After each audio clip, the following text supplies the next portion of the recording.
You guys doing all right this morning? You doing all right? Yeah? A lot of sickness going around. A lot of people out sick today. And so man, be sure and keep that in your prayers. A lot of COVID stuff and just flu stuff, other stuff. So anyways, you guys be in prayer over that. And man, hopefully we'll be back up to strength next week. I wanted to ask you guys, and you don't have to answer this out loud, but how are you doing in your Bible reading plan? And some of you are like, holy smokes, Bible reading plan. I haven't seen it since last week, right? And some of you guys are maybe on track. Look how you doing your Bible reading plan, man. Are you doing bad? Well, hey, good news, buddy. No, this is great. I knew Luke would be honest with me, man. So, no, dude, pick up tomorrow. Exodus 22, that's where we're at, right? I had somebody this week ask me, they were like, dude, I've been like, listening to my Bible on like my Bible app, and I feel like it's cheating. I'm like, dude, totally not cheating. One year, I listened to it like 3 times. I made it through the Bible like 3 times one year because I just like listened to it and then over again. The very cool thing is that like I can set it on like 1.5, 2 times the speed, and dude, I can blow through there, man. I read through like 3 different versions that year. So man, hey, like I want to break down this mentality that like you have to stay on top of it to like, complete this thing, because honestly, if you go past December 31st, like nobody's going to say anything to you, right? Like, so just highlight the things that you missed. Exodus 22 starts tomorrow, and pick up there, man. And if you need a Bible reading plan, like hit me up after services, and I'll hook you up with one, right? We'll definitely make that happen. So be encouraged about that. Now, I told you guys that I'm not going to do a recap every week. We finished Genesis last week, and that is its own sort of self-contained unit of thought, and now we're moving on to the book of Exodus. So if you have your Bibles, you can turn to Exodus chapter 6, and we're going to pick up there in just a minute. But I said I'm not going to recap that, but because we're so new in the series, I do want to talk about how we're going about this series, right? Because if covering 66 books in 47 sermons, actually 47, 46, 45, so now 44 sermons now, right? Like if that seems aggressive, man, it's because it absolutely is, right? That is a lot of material. When we get to like the minor prophets and stuff, y'all, we're going to be blasting through some books really quickly. And I think we'll still be able to retain the flavor that we need to get out of that. But I said in order to do this, we needed to stay on track, and we're going to do 3 things every week. What are those 3 things? Give me one of them. What's the first thing I said we're going to do every week? Somebody, this is where you talk in church. You're totally good to do that.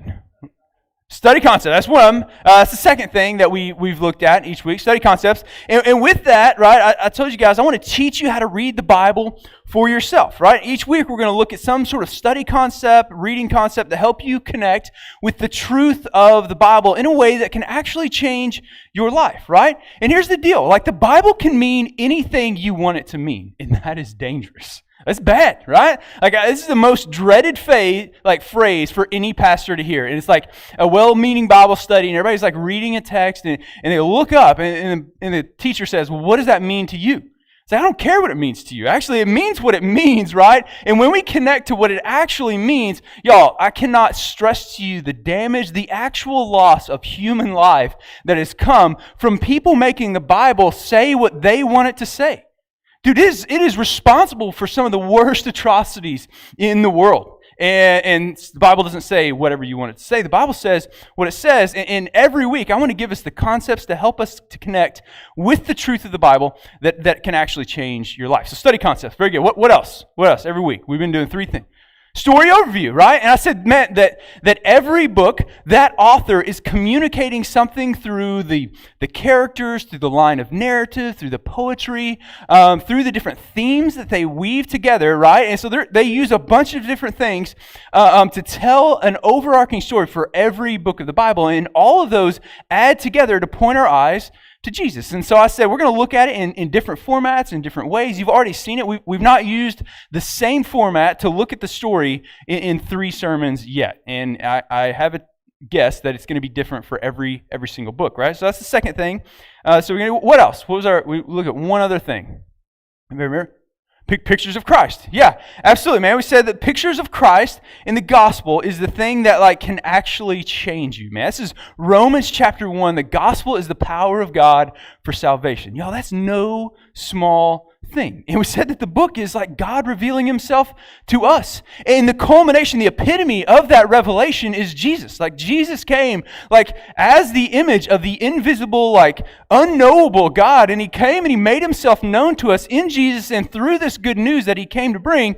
And dude, that's the thing that has the power. And here's the deal. Is he's on every page, every chapter, every story, every narrative. Like, man, you guys are going to come to some things like next week next week we'll see it for sure. But we're going to get into some things later on in the year and you're going to be like, dude, what in the world does this have to do with Jesus? And like, dude, trust me, he's there. He's there in the story. And it's that sort of picture behind the picture that has the power to change your life, right? That's the thing. And so, every week we've been going in order. We didn't go in order just then, but every week we've been doing story overview, we've been doing study concepts and pictures of Christ. And some of you guys, I just know what kind of nerd you are, and you love that, right? Because it's like super neat and tidy, and we go through, and like you love the notes, and you love what we're doing. And so I have to apologize because we're going to go out of order today, actually. So if that's you, just know we're going to go in a little bit of a different order as we make our way through things today, and it probably won't be the last time, so don't get too attached to that format. We are going to do study concepts, we are going to do story overview, we are going to do pictures of Christ, but that may be, and that may come in some different forms. Are you guys tracking? Like, don't spear me, because I know some of you, and you're very methodical, like you want to, right? You guys good? I don't see any hatred in the eyes of anyone out there right now. So, all right, we're good. And so this week, we're actually going to start with our study concepts. And I have to dive right in this morning because, y'all, we have got so much to cover, right? Study concepts. That's those things that help you read the Bible for yourself. And this week, we're going to talk about something called the law of first mention. The law of first mention, if you're taking notes. What is the law of first mention? Actually, we see it in other literature and stuff, but it's really prevalent in the Bible. And if I had to define it, then the law of first mention says this. It says the first time that you see a word, an object, a person, a concept, a theme, a doctrine, whatever you want to say, the first time you see that thing sort of talked about or explained in the Bible, it determines how it's going to behave over the rest of the Bible. It sort of sets the tone for what you can expect from that thing. Who grew up watching Saturday morning cartoons? Anybody here? Whose favorite was Wile E. Coyote? Dude, totally favorite, man. I loved Wile E. Coyote. Why? Dude, because one, he got hurt in hilarious ways, right? But you could count on Wile E. Coyote. Like you knew what was going to happen in an episode of Wile E. Coyote, right? Like to a very high degree of certainty, he was going to be chasing the Roadrunner. Did he ever catch the Roadrunner? He never caught the Roadrunner, right? Yes, and then he was going to build these contraptions, these like over-the-top contraptions that were going to blow up in his face and were going to hurt him worse than it actually hurt the Roadrunner, right? And then the Roadrunner like, ming, and gets away, right? That's how every episode of Wile E. Coyote. So you watch the first episode, and that's how Wile E. Coyote behaves. And then every episode thereafter, you know that those things are going to be pretty. He's going to be chasing the Roadrunner. Roadrunner's going to get away because he's going to build some over-the-top contraption from Acme, and it's going to blow up in his face, right? Like, and that's why, I loved Roadrunner. Because it's like, dude, all right, what contraption is he going to build this week, right? And this is sort of it. It set the tone for everything that would come after it. It works the same way in the Bible. Now, it's called the law of first mention. I do have to say this. That may be a bit much, right? I think a good, a pretty solid rule is maybe a better, because it doesn't necessarily always work that way, but it works enough that this has been a study concept that theologians and Bible teachers have sort of distilled out, that you can actually count on this thing. The first time you see it, that rule, that object, that word, whatever the case is, it sets the tone for how it should be understood over the rest of the Bible. And we've actually seen a couple of these. And I didn't point them out because we weren't talking about that yet, but we've seen a couple of these already in our story. One example is it's Eden. Eden is the Garden of Eden, right, is always this garden paradise where God and man dwell together. In chapter 2, we see it's a land that has these rivers flowing out of it. It's fruit trees. It's abundance. It's gold, right? This Havilah was a land of gold. And so this thing sort of gets set up. And this is what you can expect anytime you see Eden. Well, not always do we hear Eden mentioned, but sometimes, like we're going to see today, you're going to see aspects of Eden, and you're meant to go, oh, that's Eden, because this is what it sets up. There's gold, there's fruit trees, there's all this stuff, and you're meant to go, oh, that's Eden, right? And you get to the end of the story, like Revelation 21, 22, and it doesn't use the word Eden, it uses the word new creation, but dude, what is it? It's a garden city. It's streets of gold. It's rivers that flow out to like water the nations. It's Eden. And you're meant to see Eden sort of set up as this thing. We're tracking how that works. And it builds and it grows over the course of Scripture, but it's always those same sort of elements.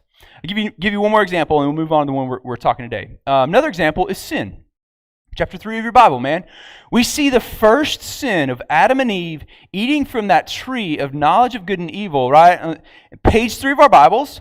And it's set up as this prototype of how all temptation and all sin will work like forevermore.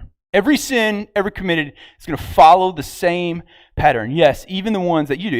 It's three things. It's the lust of the eyes, right? This tree looks good.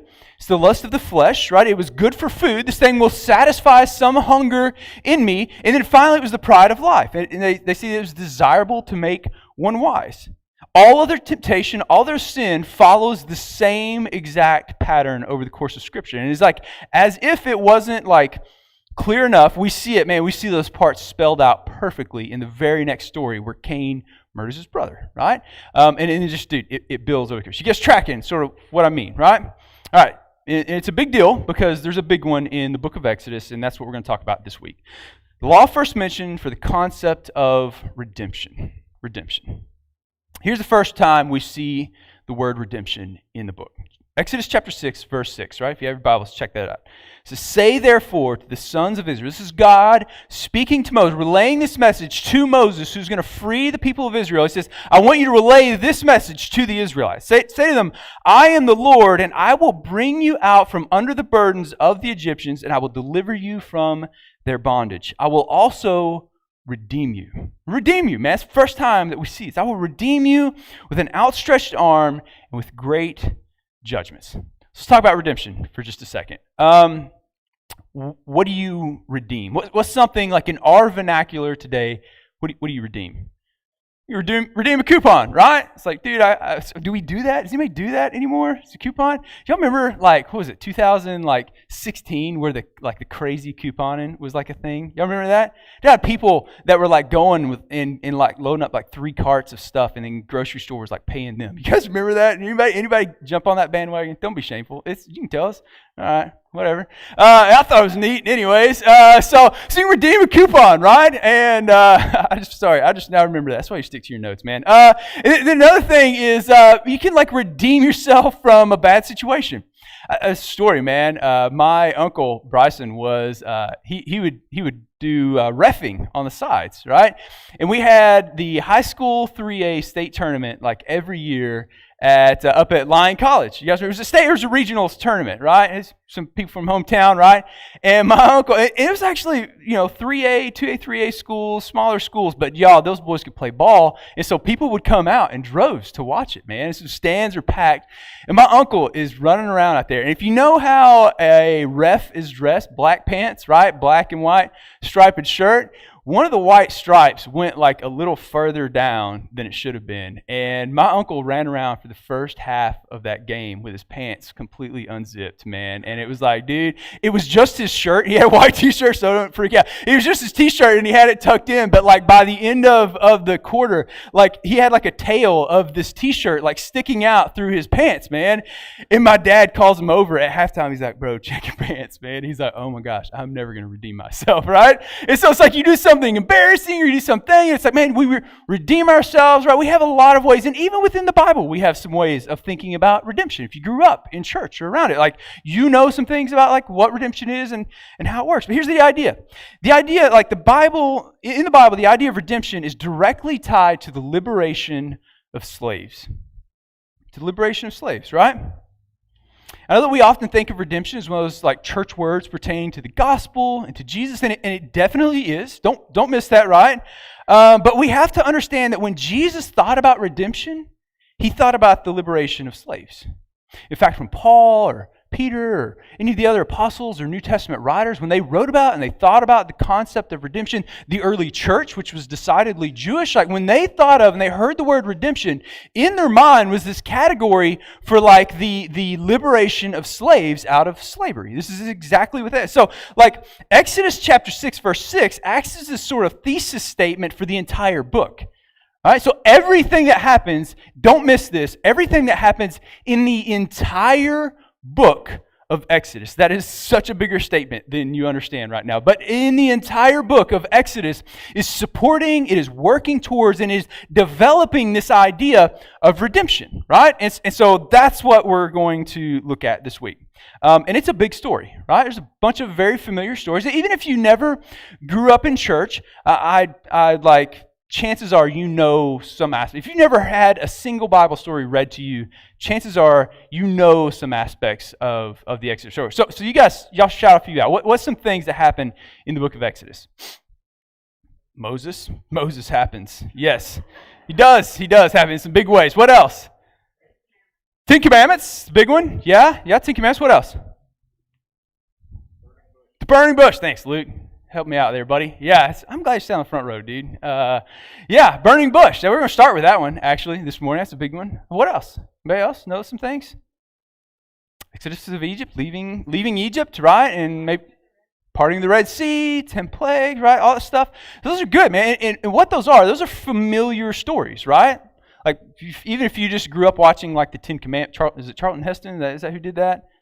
I think so. He did the 10 Commandments or whatever. It's like, dude, there's people, Prince of Egypt, and you've watched these things. We've I call it the Veggietales Factor, right? We have veggietailed a lot of these stories, and what that means is we've essentially sort of reduced down some really important and beautiful truths to these moralistic things. It's like the 10 plagues. It's like, well, God is powerful, and it's like, well, that's not a lie, and absolutely the story is communicating that, as we're going to see this morning. But there's actually so much more to that, and the problem with our familiarity is that it can sort of inoculate us to the power that these stories are supposed to have in our lives.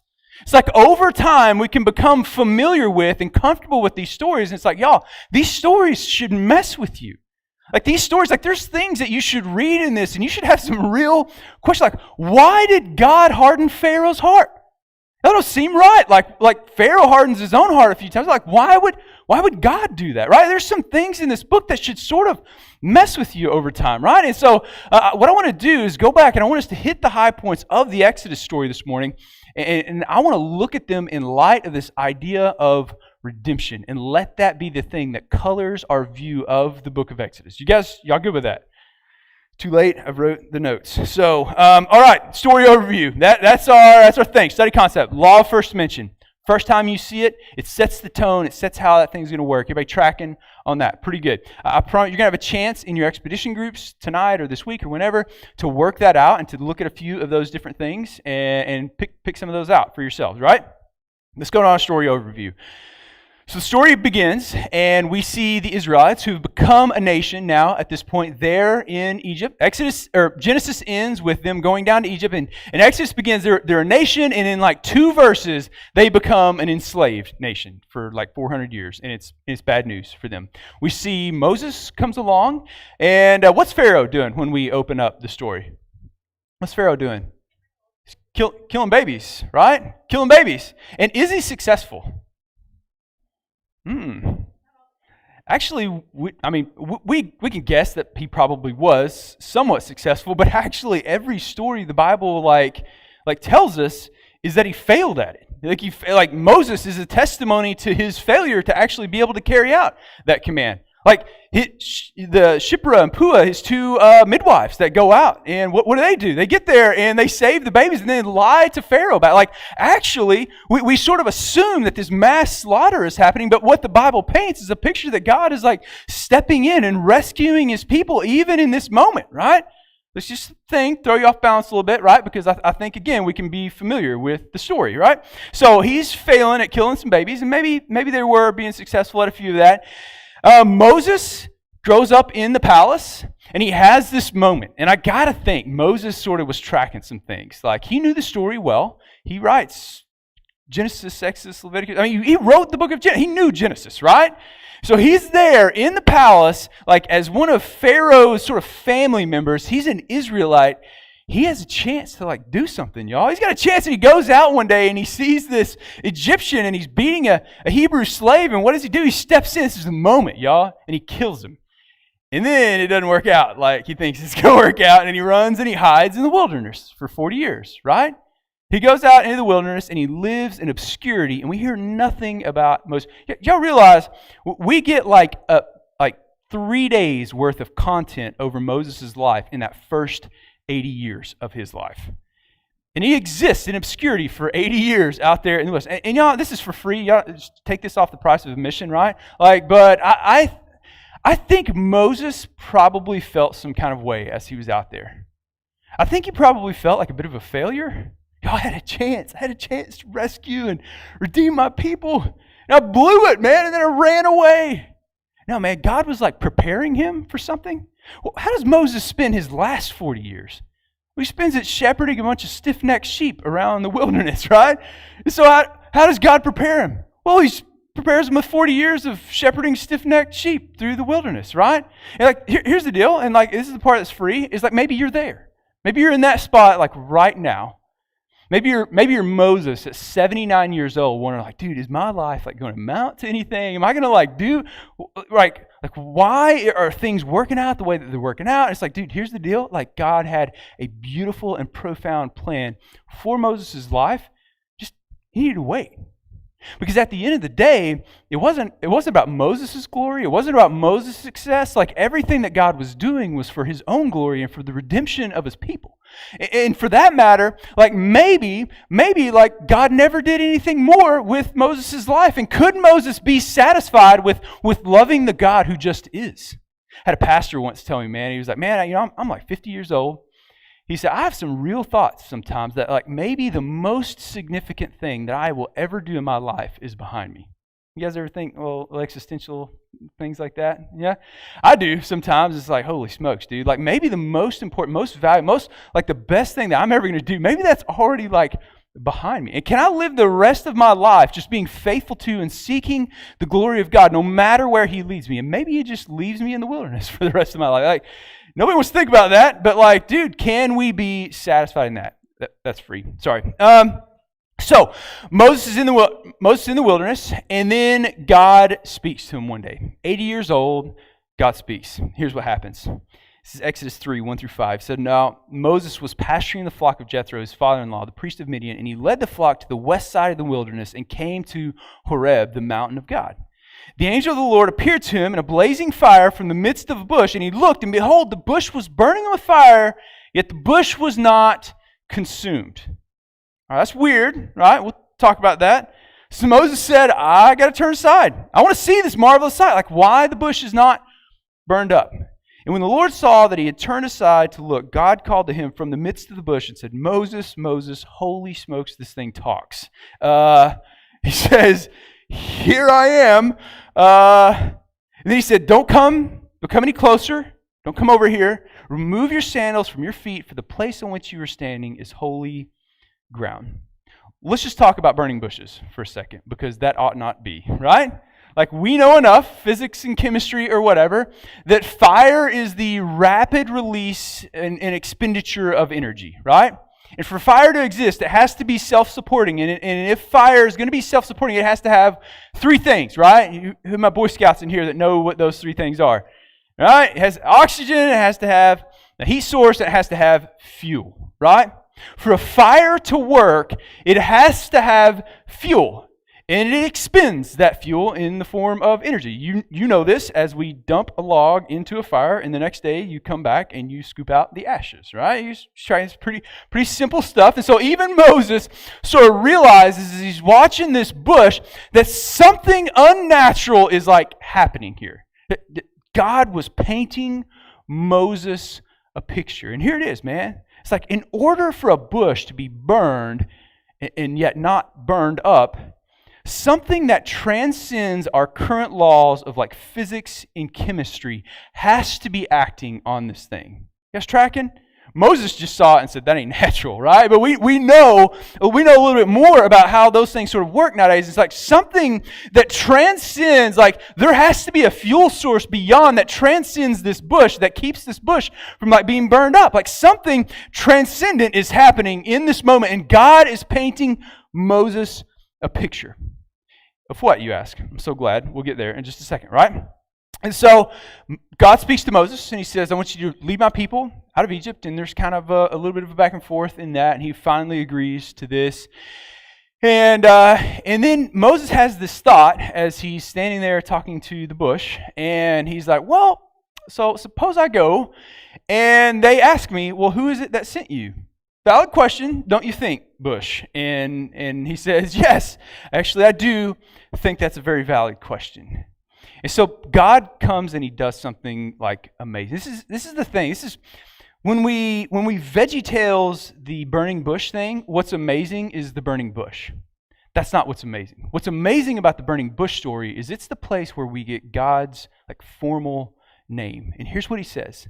God said to Moses, Ehweh Asher Ehweh. I am who I am. Actually, translated literally, it is I will be who I will be. Right? It's God's name. But Moses isn't God, so he doesn't use God's first person name. God says he will be who he will be. So not Ehweh, but Yahweh, Asher, Yahweh. It's God's formal name. God, he will be who he will be. And here, like, if you'll just let me nerd out for just a second. When Moses wrote that down, he wrote it in what's called the Tetragrammaton. So if you're like big into Bible stuff, you can totally check that out. The Tetragrammaton. But he didn't even write Yahweh. They wrote without any vowel points, and so just like the consonants of the name, they wrote that down. So no vowel points. So and you actually see this today in like if you read something that someone Jewish has written about God, then they take the O out and they put a dash in there, so as to not like profane or make the name of God commonplace. Like they take that out of there, right? And so they did the same thing. They took all the consonants out, and they didn't even spell it Yahweh. They actually spelt it Jehovah. Guess no Jehovah. You guys know that's like not actually a name of God. Actually not a name that they called God. They didn't call God Jehovah. Jehovah was like a placeholder for God's real name.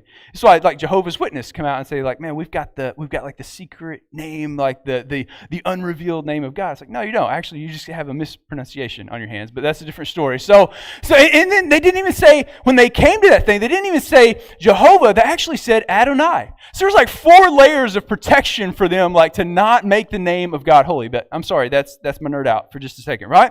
I am who I am. I will be who I will be from eternity past to eternity future. I get to decide who I am, and I reveal that to you, not the other way around. And that's a big deal.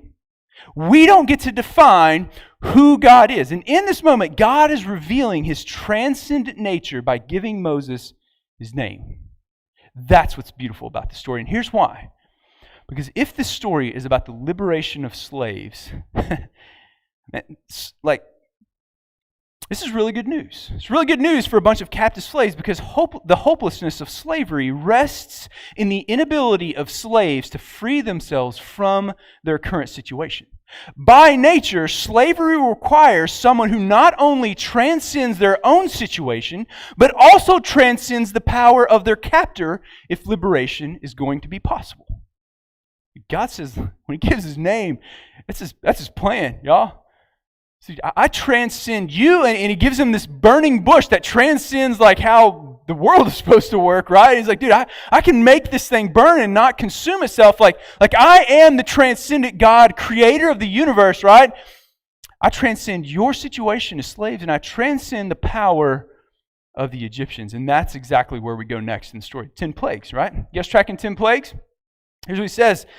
Moses gets to Egypt, and God says, go tell Pharaoh to let my people go. And that goes about as well as you could imagine it would. You know, hey, dude, I need you to let like 2 million people go. I know they like serve you and build your cities and stuff, but I'm going to need you to let them go, right? And that works out real good.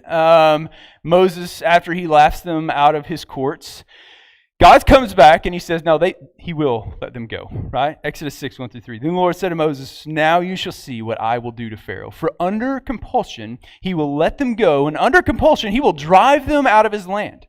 And he's not going to let you go, man. He's going to drive you out of here. And God spoke further to Moses and said to him, what is he? I am the Lord. Ehweh Asher Adonai. And I appeared to Abraham, Isaac, and Jacob as God Almighty. But check this out. But by my name, Lord, capital Lord, and anytime you see capital Lord in your Bible, man, that is letting you know it is Yahweh. This is the proper name of God that God gives himself to mankind to know him by. He said, I did not make myself known to them by that name. Right? I didn't have to, but your situation, like my name speaks more to what I'm doing in your situation than like how to know me by. Right? You guys tracking that? See, this transcendent God is about to show his power over Israel's oppressors. And then what ensues? Nile River turns to blood, right? 7 days, and frogs and lice. Y'all, I'd have been gone on the lice, right? That's it, dude. We got lice. I'm like, all right, y'all out. See ya. I'm not doing lice. That freaks me out. And I have 2 kids, so I just like, I can't even talk about it, right? Anyway, so let's think about this. It gets nasty. It gets nasty there, and like really, really bad, like extreme loss of life. Their livestock is dead. All their crops. It even tells you, it's like this one plague happens, and it's like, well, the wheat was in season, so it was destroyed, but the spelt, it was a few more weeks before that came into season, and then like God destroys that too later. And it's like, dude, he systematically like destroys everything there in Egypt. And we need to talk about that for just a second, because if that doesn't bother you, then you've not really thought about it. Right? Because God, the transcendent God of the universe, like could have snapped his fingers, and Pharaoh and all of the people that were holding them captive there in Egypt could have just disappeared. Minimal loss of life, no death of cattle, no death of firstborn, like none of this stuff. God just snapped his fingers, and like a third of the Egyptian population could have just vanished instantly. And then all the rest of the Egyptians would have been like, man, we ain't holding you here. Take off, right? And that could have happened, and yet it didn't. Why didn't it? The Christian Bale actually starred in this adaptation of the Exodus story a few years ago. And while there were a number of things wrong with that film, perhaps the greatest atrocity was that God was portrayed as this like petulant and spiteful child. And if you take the Exodus story out of context, like I can absolutely see why people would try to sell that image of God. Like, why would a God who could avoid the catastrophe, who could avoid all that, why wouldn't he? Check out what God says about why he's doing what he was doing. Exodus 7, 1-5. It says, Then the Lord said to Moses, See, I make you as God to Pharaoh, and your brother Aaron shall be your prophet. He's going to respect you. You shall speak all that I command you, and your brother Aaron shall speak to Pharaoh, that he let the sons of Israel go out of his hand. But I will harden Pharaoh's heart, that I may multiply my signs and my wonders in the land of Egypt. And when Pharaoh does not listen to you, right, then I will lay my hand on Egypt and bring out my host, my people, the sons of Israel, from the land of Egypt by great judgments. This is the why. The Egyptians shall know that I am the Lord. And I would add to that, not just the Egyptians, but the Israelites are going to know that he is just the God who is. When I stretch out my hand on Egypt and bring out the sons of Israel from their midst. God's wrath against the Egyptians, it wasn't gratuitous, it wasn't random, it wasn't like disproportionate to what needed to be. Don't miss this. God's wrath against the Egyptians was surgical and incredibly intentional. You see, every one of those plagues that God brought was directly aimed at one of the Egyptian gods. Right? There is this spiritual evil at work in the land of Egypt, and God is like systematically showing that like these gods have no power. It's Happy, the god of the Nile. It represents Egypt's power. And what does God do very first? Man, he turns it into blood. It kills everything. It stinks, man. For a week, people are dying of dehydration. Where's Happy? Come on, y'all. Where's it at? Now, the sorcerers, they could replicate this miracle and turn more water into blood, but they couldn't turn blood into water. It had zero power in that. It's Heket, the frog god. That god controlled fertility, fresh water. All right? Kind of seeing a theme here? What does God do? God turns the Nile River back to fresh water, and then he brings like loads of frogs out, and he kills them in their houses. It's Geb, the god of dust. What does he do? What's next? God strikes the dust with his staff and turns it into lice. And again, y'all, I'm out, right? I ain't there for that. It's Capri. Capri was the god of creation, was portrayed to have the head of a fly. So God brings flies. Hathor was the god of protection and had the head of a cow. Get this, y'all. What did God do? God kills all the livestock. Where was Hathor's protection at in this? Man, God was sending a message, and on and on and on it goes like this. It was Isis, Nut, Seth, Ra, and then you get to the final plague, and who was it aimed at? Who's it aimed at? It was aimed at Pharaoh. Pharaoh was like the god. He was he was a god, and he was all of the gods' representation on earth of the will of the gods. He was like the most powerful god. And how does Pharaoh's story start? It starts by the killing of children. Dude, what does God do? God doesn't fail in that, does he? Not at all, man. And in fact, I've already told you how that story was how Pharaoh failed over and over and over to actually go through with his plan, and yet God didn't fail. Pharaoh wasn't even able to protect the life that was in his own house. You are no God at all. You see, God is displaying his transcendence and power over the spiritual evil of Egypt. Now, Egypt begins to be described as like the sort of the picture for sin, in the effects of sin. Here's what it looks like when sin is allowed to sort of have its day in the sun. And when it's allowed to develop, it always leads to the oppression of people. It always leads to the death of the innocent. Always. Like Egypt is its own sort of law of first mention as like this kingdom of man is set up, right? And as if this weren't enough, God then goes on in the very next story to display his power over creation, over life and death, and even the nations of the world in the parting of the Red Sea. What does he do, man? The Israelites, they come out, and they come to this place where they stand toe-to-toe with the chaotic waters of the Red Sea. To go any further means their certain death. To stay where they are means death, and to turn back means death, because the Egyptians are like barreling down on them. And what does God do? Dude, in a very like Genesis 1 type way, God takes and turns the chaotic waters into a life-giving path as they cross through on dry land. And then Pharaoh, they sort of like fall through behind him in that, right? And then God turns those chaotic waters back into chaos and death and consumes Pharaoh and an entire nation. He brings the most powerful nation in the world down to its knees that fast. In an instant, man.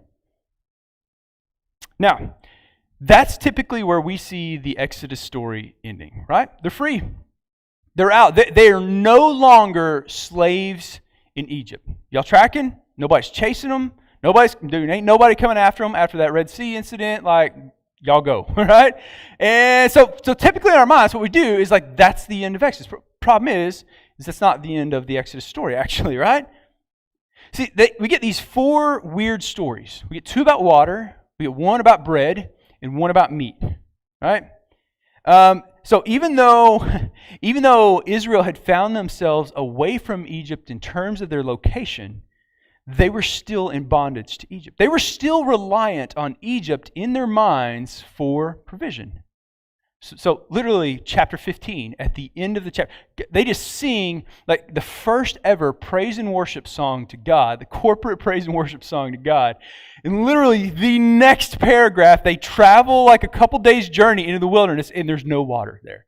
And they start freaking out. And listen to what they say every time they come to one of these things. It's 2 stories about water, meat, and bread. It says, Exodus 15:24. So the people grumbled at Moses, saying, "What shall we drink?" The very next story is that they aren't thirsty. This time they're hungry, right? Exodus 16, 2-3. The whole congregation of the sons of Israel grumbled against Moses and Aaron in the wilderness. Listen to what they say. Sons of Israel said to them, "Would that we had died by the Lord's hand in the land of Egypt, when what? When we sat by pots of meat, when we ate bread to the full. For you have brought into this wilderness to kill this whole assembly with hunger." At least if we had died in Egypt, we would have died with like full bellies, right? Y'all, they were longing for Egypt still, because at least there they had their bellies full. Same exact story. God answers this. He gives them water. He rains bread down from heaven. He brings quail to just cover up the camp. Y'all, if you ever had quail, quail's good, man. Out of like the hierarchy of birds, that's like one of the best. That's like one of the best birds that you can eat if you had quail done, right?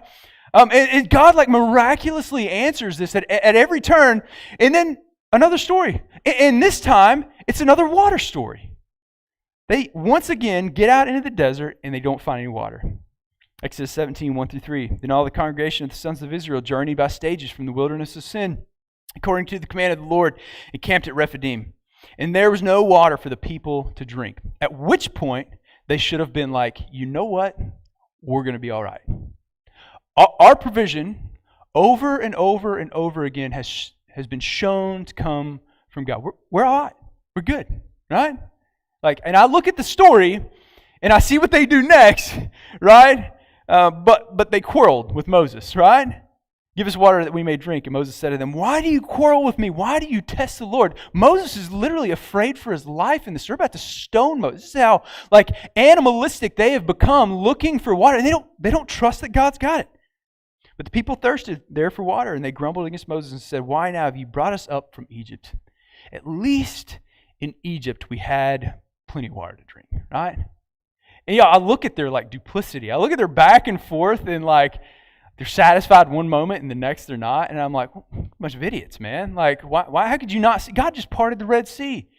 He's raining bread down every single. You think He's going to let you You think He's going to let you die of dehydration out there? And then I look at my own life, and I'm like, well, maybe I shouldn't talk so fast, right? Because I come to these places, and there's at least a little bit of pinch or the least little bit of uncomfortable thing, and I'm like, oh God, you have the wheel, I'm kind of freaking out. Have you fallen asleep at the wheel, or are we careening off the course here? What's happening? And then I immediately go into get a solution mode. Anybody else? All right, done waiting on God. I did that first, right? Check that box. We're good. And He didn't answer. So now it's up to me, and I'm going to fix this thing. Anybody else? You don't have to raise your hand, but they say, man, gotcha, buddy. Yeah, I'm there. Yes. You see, they were free from Egypt in one sense, and yet in another, they were still very much in slavery. Their bodies had left, but their hearts had not yet been brought out. The gods of Egypt had been shown for the useless idols they were, and yet they had not learned to trust God, the God of Israel, to meet their needs. And so through this section, we see that God is displaying His transcendence over their needs. All this takes place in the first 18 chapters. And I would say that this marks really, truly the end of their exodus out of Egypt. What's the problem? If you have a paper Bible, turn one more page over. What comes next?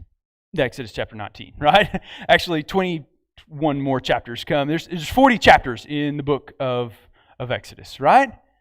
Y'all, the story continues on, and actually, they're still not free. And we can think of them being free out of Egypt, right? And then we sort of close the book. But then what's the rest of Exodus about? And I told you, it's redemption. It's redemption. The whole thing is redemption. See, redemption is a two-part process. To understand that, though, we got to talk about Disney World. Who's been to Disney World? Yeah, a few of you guys do. Disneyland's fine too.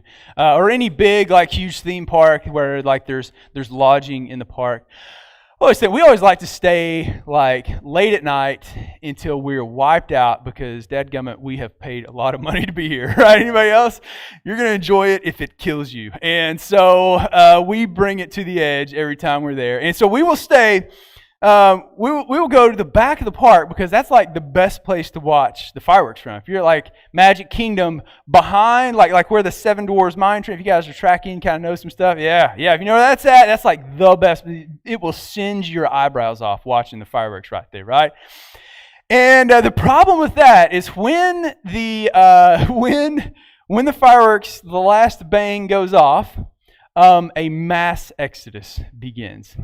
So leaving Disney World is a two-part process. And if you've been there at night, you know what I'm talking about, right?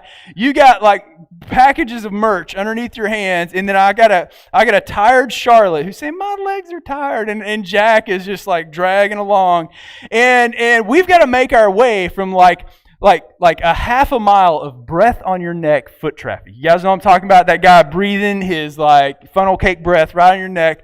And so you're walking, and I got one of them on my shoulder and the other, and And like, where Danielle's at, probably leading the pack to an easier route, and I just wasn't paying attention, right? And then you make it out of the park, right? Like if you've been there, you're like, oh, I'm free. You're not free, are you? You're not free, because then you have to go stand in this enormous line at the bus stop or the train station or the ferry or whatever, and it's like, and then you get in there and you just look at all these miserable faces just kind of bouncing back and forth as you ride back to your value resort. That's our experience anyways. And then this is free, the extra is you get to, if you stay in the parks, chances are you get another 15-minute walk back to your room. And anyways, I like to say, leaving Disney is more than a one-part process, right? It is an involved process, and the book of Exodus is the same way. See, Exodus 1 through 18 is about Israel's redemption from Egypt. They made it out, right? But there's something else. There's something else that they need freedom from, and that's what Exodus 20 through 40 is about. 20 through 40 is about Israel's redemption from themselves. Y'all, the greatest lie that we consistently believe is that our truest freedom is found in our greatest degree of autonomy. I want to choose. I want to choose what's good for me. I know, because I'm me. I know what's good for me. I know what's good for my family. I know what's good for my morality. I know what's good for fill in the blank. I've got it figured out because I'm me, and nobody knows me better than me, and nobody can run my life better than I can run my life. God says, no, man, you need freedom. We are terrible gods. God knows this and knows that as bad as the Egyptian gods were, we are worse. You see, we think it's our ability to choose what is right for us that makes us the most free, and yet that's what got us into this mess to begin with. That's what landed us in Egypt. Our truest freedom is found, get this, in relationship with God, and when we place ourselves under the authority and truth of His law, that's where real freedom is found. Don't miss this statement, because it's actually should be kind of eye-catching. God gave us the law as a set of chains given to a bondservant. A bondservant is someone who has willingly placed themselves under the authority of a master. The problem is that we are so conditioned by our time in Egypt that when we see chains, we instantly think oppression. And yet, listen to what God says about those chains. Matthew 11, 28 through 30. So Jesus says, "Come to me, all you who are weary and heavy laden, and I will give you rest. Take my yoke."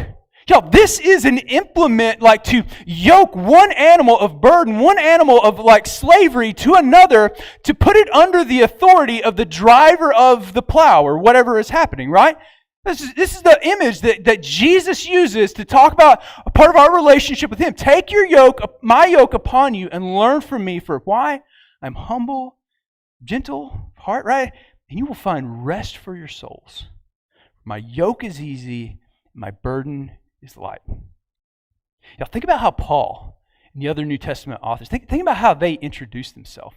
Paul, servant of Christ. Paul, a bondslave. James, the slave of Christ, right? And they constantly, that's how they introduce, and that's how they want themselves to be known, right? So I can just imagine Paul. Paul's like, oh, you see my chains, right? You think those are heavy. No, right? No, his burden is easy and his yoke is light. No, these things are lighter than air. I couldn't move through life if I didn't have these things. I have found the deepest joy, the greatest satisfaction, abounding freedom in the fullest expression of my God-given humanity, right, possible in these chains. Life wouldn't be possible without these chains. And that's what that's what the entire Torah series is about. Dude, it's God's law.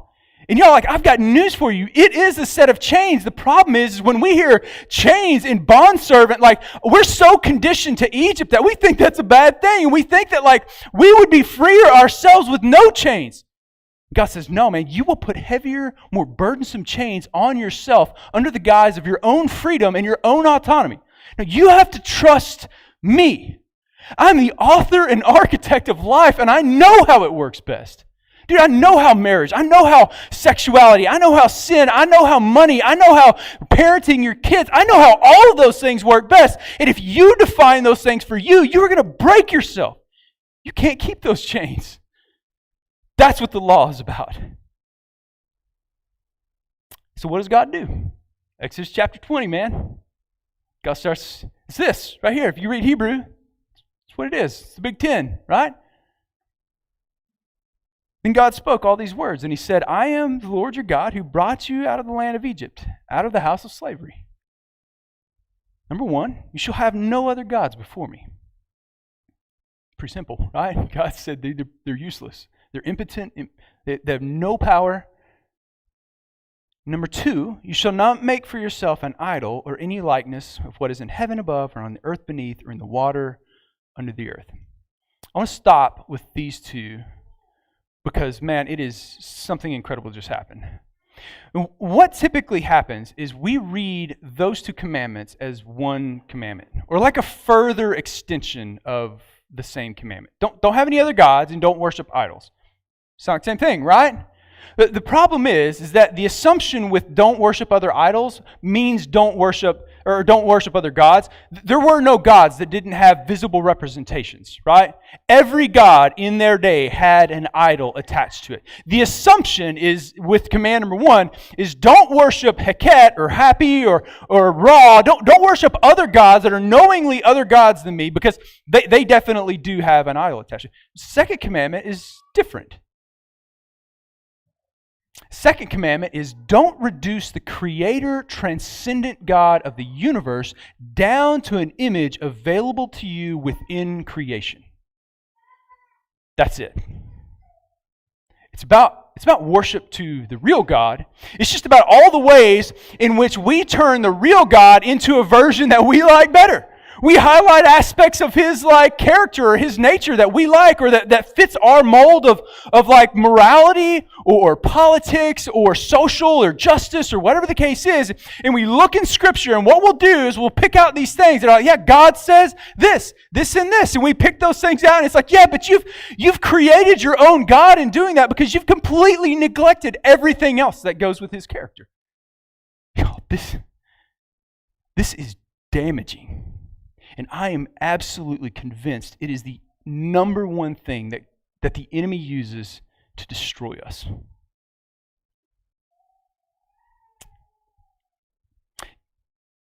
Something I missed, sorry, in the notes, and we'll get back to that. God is communicating through his commandments the way in which our relationship with him and our fellow man is supposed to work. So, God gives us these commands. Don't have any other gods before me. And then don't worship idols of the true God that you have made really in your own image. Because if you make God, what does that make you? What has God just said? What is Exodus 20 through 40 about? It's about liberating you from you. It's liberating you from the worst God of all, man. The Egyptian gods and Pharaoh, man, they were bad, but there ain't nobody worse than you. Because that's a lie. That's a subtle lie that you're okay. And so you will live dude, it's like the undetected cancer of the soul. Dude, that thing creeps up and kills you before you ever even knew it was there. What's the next big narrative movement in the story? Well, it comes in Exodus 32. Let's read it. Now, when the people saw that Moses delayed to come down from the mountain, the people assembled about Aaron and said to him, "Come, make us a god who will go before us. As for this Moses dude, the man who brought us up from the land of Egypt, we do not know what has become of him." Aaron said to them, "Tear off the gold rings which are in the ears of your wives, your sons, your daughters, and bring them to me." Then all the people tore off the gold rings which were in their ears and brought them to Aaron. He took this from their hand and fastened it with a graving tool and made it into a molten calf. And they said, This is your God, O Israel. But check this out. It's got a little G in your Bible. If you're reading along, there's a little G up there. Yep. It's your God, O Israel. It kind of leads us to think that it is a different God. And by all rights, it is, right? Because look what they've done. This is the God who brought you up from the land of Egypt. They didn't just invent some new cow god, right? In their minds, they were giving a visible representation to the real God who had led them out of Egypt. And we know that because look what Aaron says next. Now, when Aaron saw this, He built an altar before it, and Aaron made a proclamation, said, tomorrow shall be a feast to who? Yahweh. Feast to the Lord. I don't know why, but those ORDs should be capitalized on the end of that. It's a feast to the Lord. Y'all, they had taken this God who had led them out of Egypt, and they had made a visible representation. And like I said, what's the problem with that? The problem is that if we get to define who God is, what's the entire story? What has been the basis of the entire story up to this point? God's transcendent nature. God, it requires a God who transcends you, reality, and space and time, and the power of your oppressors. And so when you do this, you completely invalidate God's transcendent nature. And in this, man, you lose the connection to His redemptive power. Y'all, we do this all the time. All the time. Satan can get you to erect a false image of God, and then that thing fails you, as it inevitably will, you will walk away from the real God. That's what he knows. So, man, we have seen people walk away in droves from faith and from the church because they're like, well, they'd erected this image of who God is, or they'd built the church into some sort of God, and that thing's definitely going to fail you, right? We're a bunch of messed up people around here, but like they've built this image of God, and that thing's just made of clay and stone. That thing is just made of your own imagination, and that's no God at all, and it will fail you, and Satan knows that. He doesn't care that you use God's real name as you worship Him because you've made a fake God that isn't even the real thing. And then it's going to blow up in your face, and you're going to be like, God, where were you? God's like, man, I've been here all along. You've been looking over here for me. You've made some image of me that doesn't even exist, and that thing was always going to fail you. That thing was always powerless. And y'all, man, I cannot explain the damage to faith, families, and things that I have seen just even the last year. Dude, it's people attaching it to their political beliefs. It's people attaching it to social agendas. It's people attaching it to aspects of their morality that they think are like highlighted and like more important than other aspects of morality or other aspects of God's character. And so when we begin to imbalance God's character and pull certain things out or highlight certain things, it's like you miss the point that it's a transcendent God and you don't get to do that. He is who He is. He will be who He will be. From the beginning of the story, He's been telling us that. One final thing, and we're going to close it out. God's promise to Abraham, Moses, and the people of Israel was not merely philosophical, right? Meaning, we aren't just going to be with God in theory as we follow His laws. No, God actually desires to be with His children. And so for several chapters, and you've probably read it this week, and it was probably tiresome for you, you get these like intricate details about the building of this tent, this tabernacle, right? And then the story that ends, and then they start to build the tabernacle, and it just completely restates everything that it stated, but it just tags, and then they were faithful to the commands of God on sort of the end of it. They did just as the Lord instructed or whatever, and they completely restate, like verbatim, everything that had just happened in the previous chapters, right? Like what is happening here? God desires to actually be with His children, and so for several chapters we get those designs, right, about the tabernacle. The tabernacle is where God's presence would come to dwell with mankind. Now, if you're paying attention to the story up to this point, what does it look like? It's gold. It's fruit trees. It's beauty. It's God's presence here on earth. Like, what is it? It's Eden, right? I told you, man, this is the thing. You have to lock these sort of images in your mind because the Bible isn't always going to say this is Eden. No, sometimes it just gives you 14 chapters of spelling out what it looks like and expects you to understand that this thing is supposed to be Eden. You're meant to see the construction of the tabernacle and think Garden of Eden, right? Let's talk. Let's bring it on in. I totally got off my notes there a second ago. Let's bring it back, right? Pictures of Christ in the gospel. And we'll close that out, I promise you, the tabernacle thing, not nice and neatly at the end. Pictures of Christ in the gospel. Moses is God's representative redeemer, meant to be seen as a picture of Christ.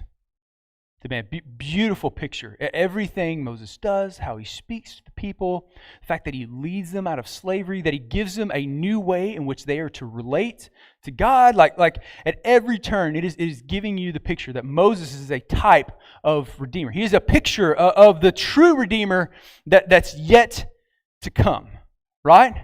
And so he's rescued out of the river. He goes up to be with God on the mountain, right? He delivers the 10 Commandments and the law.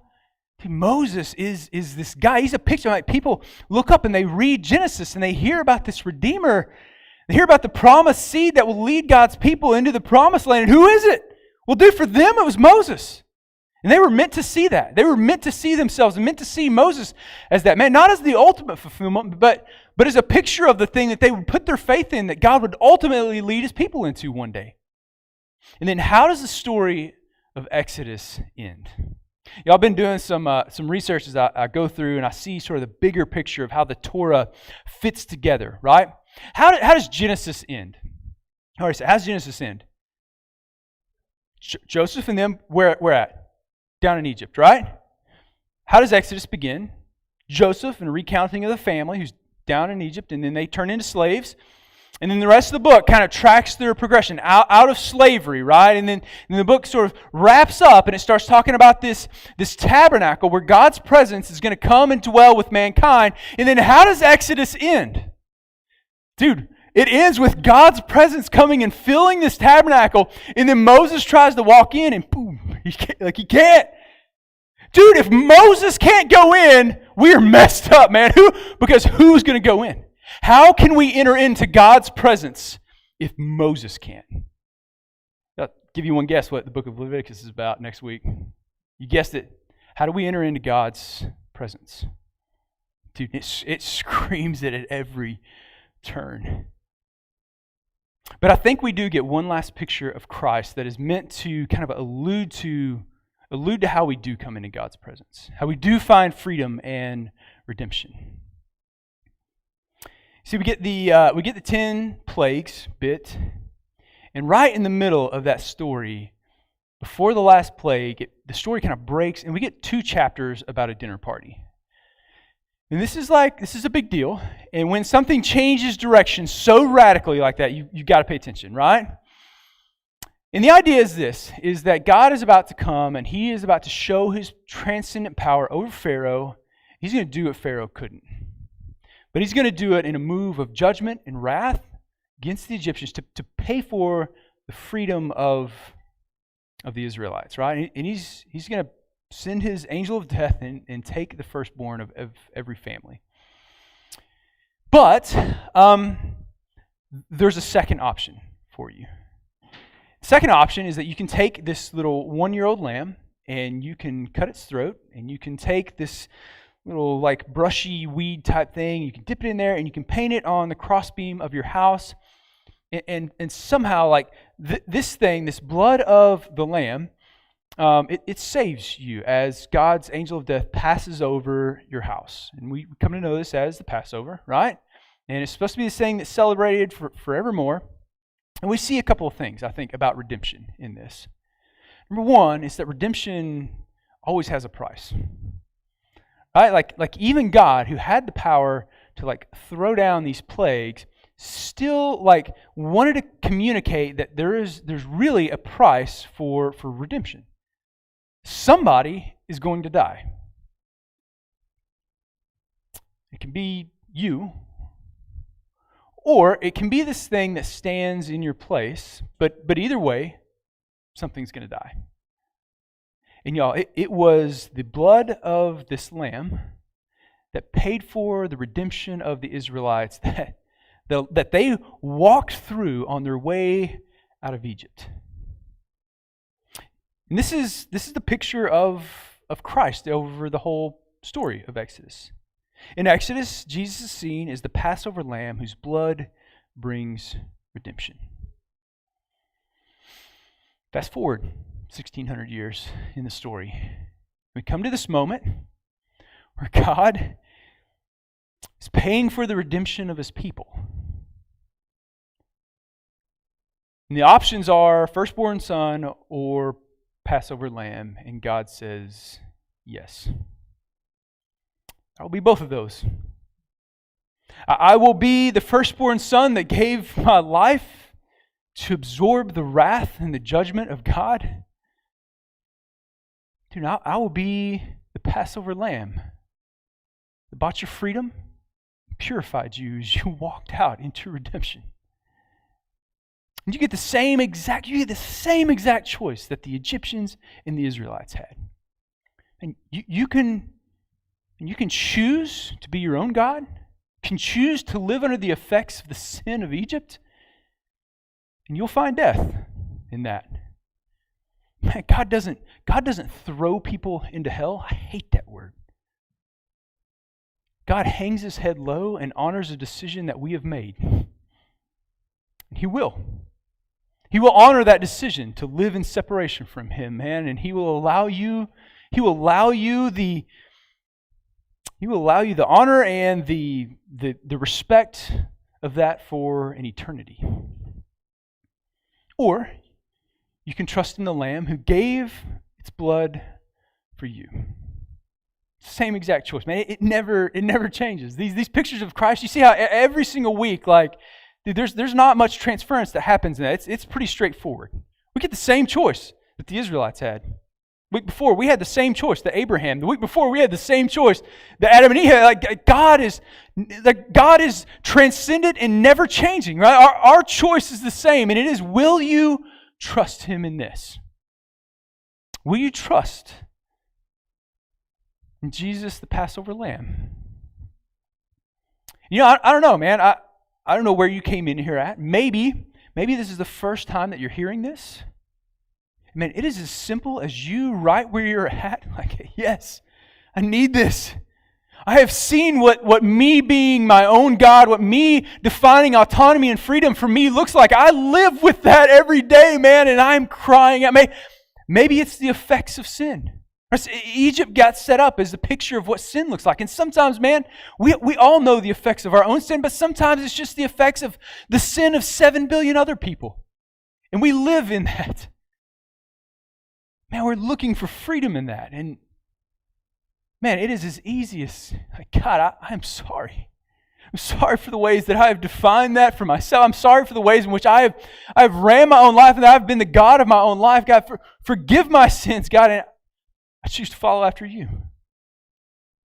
It's that easy, man. You can do that right where you're sitting. And I'm about to pray here in just a second, man. And if you do that, if you take that monumental step, man, please let somebody know. We want to help you take the next step and the next step and the next step after that. But maybe you're here and you've done that a long time ago. Oh man, this process for the Israelites, it happened over and over and over. We're about to look at the book of Judges here in a few weeks, and it is cycle after cycle after cycle. Man, they trust in their own authority. They reject God's authority. They trust in their own, and then where do they find themselves? Right back in Egypt. God liberates them again. He redeems them again. And then not long after that, man, they turn back to defining good and evil for themselves, and where they find themselves back in Egypt. And God redeems them again and again and again. And this cycle goes over, man. Dude, that it is this same laser-focused view on the blood of this lamb. That, man, crying out for it to do something to save you, not just from the eternal consequences of your sin, from the daily consequences. Y'all, I need this daily. And you can't do it. You're going to pull yourself up by your bush. You're never going to just be good enough. The good news is that you don't have to. The good news, man, is that God will do a work in your heart through the gospel that will change your want to. You can't change your want to. I hate meatloaf, and I will never love it. I'll never love it. I can't change that, and I don't care how good you think your meatloaf is. You don't make it any different. It's still a loaf of meat, and I will always hate it. Don't bring me meatloaf, right? I can't change that about myself. And yet, dude, the claim of the Bible is that it absolutely can change your want to. I don't know about meatloaf, but about all our other things, right? So I don't know where you're at. Man, I would love to have that conversation with you, and I'll be in the back after this is over at our front porch. So I don't know, wherever you're at, and take that next step. Will you pray with me? Father God, we love you. We praise you. We thank you for your Son. Thank you for another week in which we've got to come and worship you. Father, let's pray that this truth would lodge in the hearts exactly where it needs to, everyone here. In my own heart, God. I need you. I need you this week. I need you to redefine good and evil for me, Father, and I need you to change my heart in ways that I just can't do it myself. Father, I love you and praise you in Jesus' name.